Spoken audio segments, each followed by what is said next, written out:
Hi friends, ఈరోజు నేను ఈజీగా చేసుకునే పెసరపప్పు రైస్ చేస్తున్నానండి.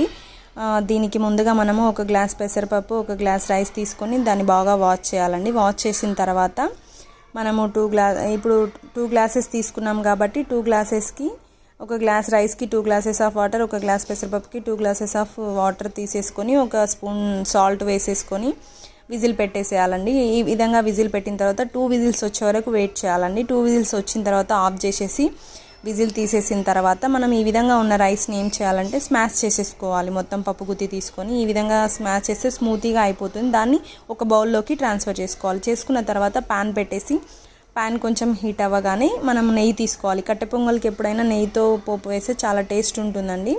అందుకని నేను 2 టేబుల్ స్పూన్ నెయ్యి తీసుకున్నాను. 2 టేబుల్ స్పూన్ నెయ్యి తీసుకొని నెయ్యి వేడైన తర్వాత జీడిపప్పు, కిస్మిస్, బాదం ఎవరి దగ్గర ఏవి అవైలబుల్గా ఉంటాయో అవన్నీ వేసుకోవచ్చండి. కానీ ఇందులో మెయిన్గా వేసుకోవాల్సింది ఏంటంటే మిరియాలు, అల్లం, కట్ చేసిన అల్లం చిన్న చిన్న పీసెస్గా వేసుకొని పచ్చిమిర్చి, కరివేపాకు, ఎండుమిరపకాయలు ఇవన్నీ వేసుకోవాలి. మిరియాలు వేసిన క్లిప్ అనేది మిస్ అయిందండి, సారీ.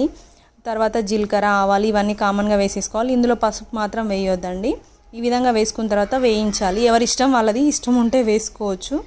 లాస్ట్ ఇవి వేగిన తర్వాత ఫైనల్గా మనము ఇంగువ అనేది వేసుకోవాలి. ఒక చిటికెడంత ఇంగువ వేసేసుకొని మళ్ళీ ఒకసారి కలపాలి. ఆయిల్లో కొంచెం ఫ్రై అయిన తర్వాత దీన్ని మనము ముందుగా స్మాష్ చేసి పెట్టుకున్న రైస్ అనేది బౌల్లో ఉంది కదండి, అందులో కలిపేసేయాలి.